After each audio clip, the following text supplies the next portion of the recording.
The world was teetering on the edge of an unprecedented transformation, a moment in history where humanity wrestled with its own creations.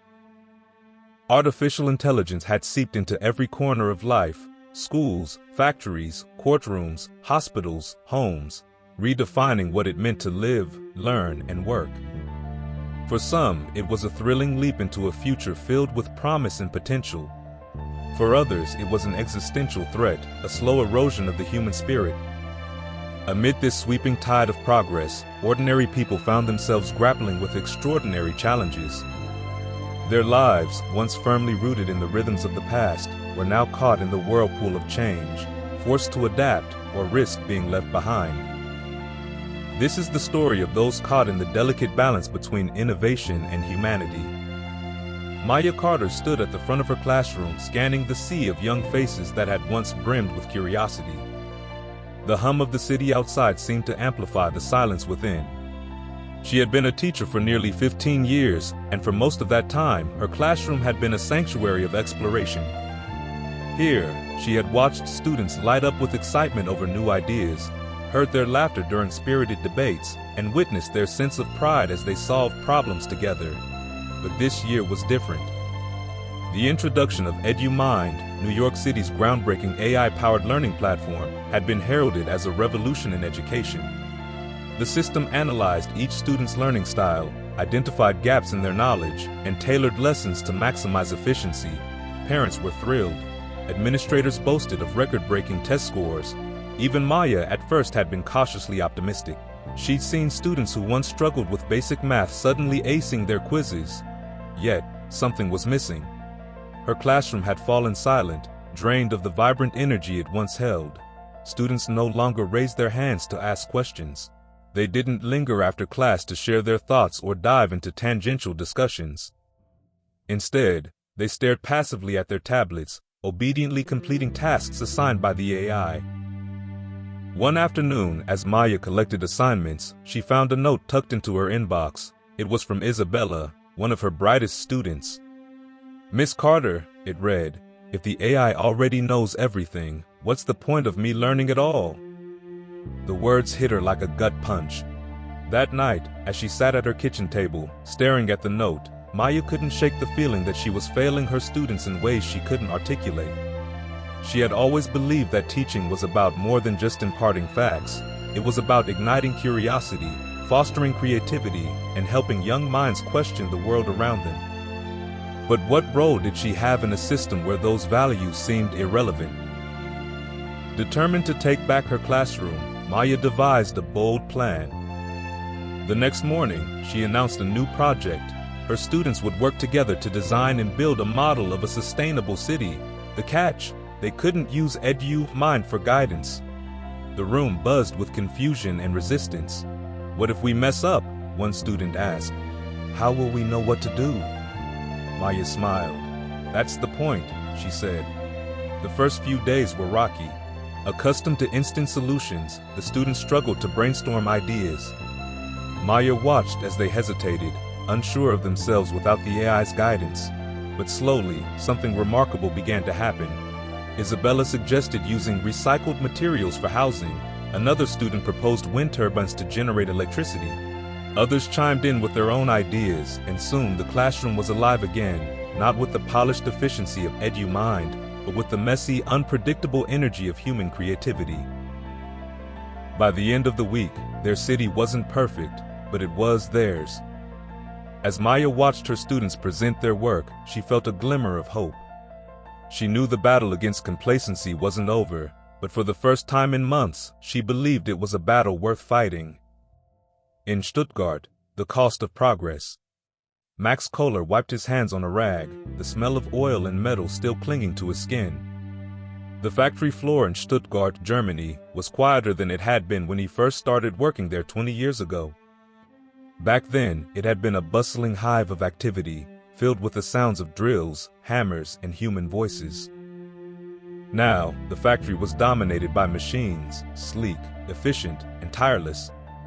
Robots moved along the assembly lines with precision, assembling electric vehicles at speeds no human could match. Max's role had shifted from assembling engines to overseeing the machines that did the work he used to take pride in. For months, he had sensed the inevitability of what was coming. The factory's latest upgrade, a new AI-powered system capable of running the entire production line, had rendered his position redundant. One afternoon, his manager called him into the office. The conversation was brief. A severance letter, stamped and signed, was handed across the desk. "You've been a valuable part of the team," the manager said, though the words felt hollow. Max walked home in a daze, the letter crumpled in his hand. That evening, as he sat at the dinner table with his wife, Anna, and their 6-year-old daughter, Mila, the weight of his situation pressed down on him. "Papa," Mila asked, her voice filled with innocent curiosity, "are the robots better than you?" The question cut deeper than Max cared to admit. How could he explain to his daughter that, in the eyes of the world, the answer seemed to be yes? In the days that followed, Max found himself adrift. He tried to stay busy, fixing things around the house, but the sense of purpose he once felt was gone. One evening, Mila approached him with an unexpected request. "Can you teach me how to build a robot?" she asked. At first, Max hesitated. What was the point? But as he looked into her eager eyes, he realized that perhaps this was an opportunity, not just to teach her about machines, but to show her that humanity had a place in this new world. They began working together, their dining table soon covered in wires, circuit boards, and blueprints. Mila's laughter filled the room as they tinkered and experimented, and for the first time in months, Max felt a spark of hope. Yet even as he nurtured his daughter's curiosity, he couldn't shake the fear that her future would be as uncertain as his own. The world was changing faster than he could comprehend, and he wondered whether humanity would find a way to keep up, or if they would simply be left behind. The hospital in Tokyo hummed with the quiet efficiency of modern technology. Everywhere Emiko Nakamura looked, machines were at work, monitoring vitals, distributing medication, even assisting with surgeries. At 56 years old, Emiko had spent over 3 decades as a nurse, dedicating her life to the care of others. She had seen medical advancements come and go, but nothing as transformative as the recent introduction of Kenta, the hospital's humanoid nursing robot. Kenta was the pinnacle of AI innovation. It could analyze patient data in real time, predict complications before they arose, and carry out tasks with unerring precision. The hospital administration was thrilled, praising the robot as the solution to the chronic understaffing that had plagued their institution for years. At first, Emiko had felt relief. With Kenta around, her workload lightened, giving her more time to focus on her patients. But as the weeks passed, a nagging unease began to creep in. One evening, as she tended to Yuki, an 82-year-old patient battling terminal cancer, Emiko noticed how tense the older woman became whenever Kenta entered the room. "It's not the same," Yuki confided one night. "That thing may know my heart rate, but it doesn't know me. It doesn't care if I'm scared or lonely." Emiko couldn't argue. She had watched Kenta perform its duties flawlessly, but it lacked the warmth, the intuition, and the compassion that defined human care. Yuki wasn't the only one who felt this way. Many of the elderly patients preferred to wait for human nurses, even if it meant enduring longer delays. As the hospital began to phase out human staff in favor of expanding its fleet of robots, Emiko found herself at a crossroads. She understood the logic of the decision. Robots didn't tire, make mistakes, or require breaks. But as she watched patients withdraw, their emotional needs unmet, she began to question whether the relentless pursuit of efficiency was worth the cost.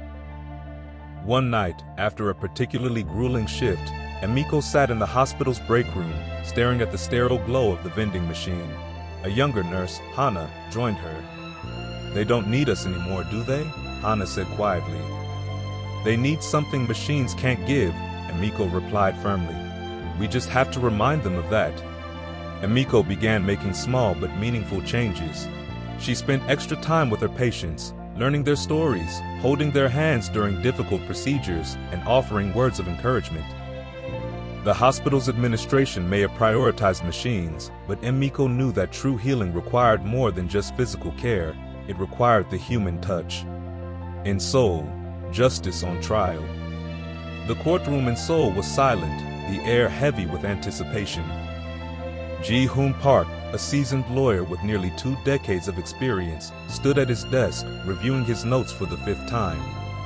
Across the room, his opponent, Lex AI, an AI-powered legal advisor, sat in the form of a sleek black terminal. Its presence was unassuming, almost innocuous, but Ji-hoon knew better. Behind its quiet exterior lay an algorithm capable of processing decades of case law in seconds, identifying precedents, and constructing airtight arguments with ruthless efficiency. The rise of Lex AI had upended South Korea's legal profession. Once a field dominated by meticulous research and impassioned rhetoric, law had become a battlefield where human judgment was pitted against machine logic. Ji-hoon had watched as colleagues were forced to close their practices, unable to compete with the AI's affordability and speed. Today's case was a custody battle, a deeply emotional and complex dispute that couldn't be reduced to mere facts and figures, or so Ji-hoon believed. As the trial unfolded, Ji-hoon presented his arguments, weaving together legal precedent and heartfelt appeals to the judge's sense of fairness. Lex AI, in contrast, delivered its case with cold precision, citing statutes and rulings with an unrelenting logic that left no room for ambiguity. By the time the verdict was delivered, Ji-hoon had lost. Outside the courtroom, he found himself questioning everything he had built his career on. How could he compete with something that never grew tired, never overlooked a detail, never faltered under pressure? That evening, he met with an old friend, Min Seo, who had left law to become a legal consultant for nonprofits. The law isn't just about winning, Min Seo reminded him over cups of soju. It's about understanding people, their fears, their hopes, their stories. Machines can't do that. Not really. Ji-hoon knew she was right. The law was more than a series of equations to be solved. It was a reflection of human values, a way of seeking justice in a world filled with shades of gray. With renewed determination, Ji-hoon decided to adapt. He began offering pro bono services to marginalized communities, focusing on cases where human empathy and understanding were indispensable.